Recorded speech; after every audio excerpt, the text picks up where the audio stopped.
Now, we can use other cards, but 3x travel going away is going to hurt the card. Chase giveth and Chase taketh away. And certainly I know, like you said, in your specific use case, Justin, your 3x travel on a variety of different schemes that you've employed here, cruises for sure, and then some other opportunities in the pairing of Chase and gambling. The 3x travel is going away, but the 3x dining is remaining. I imagine that the travel category gets a lot more spend than the dining category. And of course, we have many other cards that bonus dining. If people still have Amex Gold cards for 4x.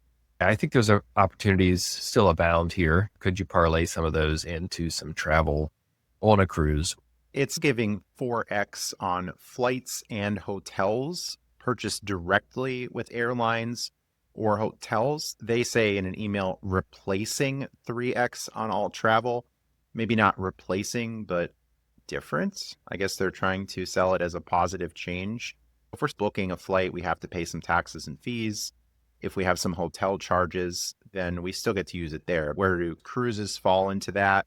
It's probably not going to qualify for that 4x points. But a little bit of a buff there from 3x to 4x on some charges, but your Easy Pass almost certainly won't code as 3x, and the cruise gambling probably won't code as 3x either. I'll probably be using the Altitude Reserve credit card. I still have that. You still have that. But unfortunately, that's not open for new applicants. I know the Inc. Preferred, although that has a $95 annual fee, that's 3x travel, but I've product changed my preferred to a Chase Inc. Cash, so I won't be getting the 3x travel there.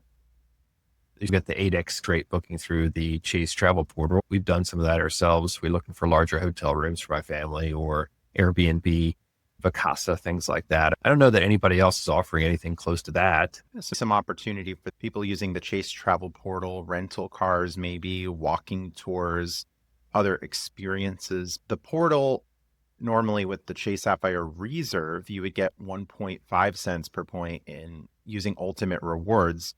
But now I'm seeing up to 2 cents. And some different information. America loves math, of course, but America also loves confusion. I'm reading through October 25th, existing cardholders' points earned will qualify for 1.5 cents per point in the portal.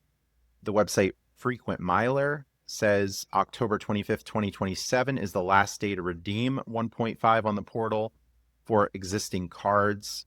So this seems confusing. Chase is also talking about a points boost feature that for certain bookings, you'll get up to 2 cents, but others will be less than 2 cents. Math and confusion on this one.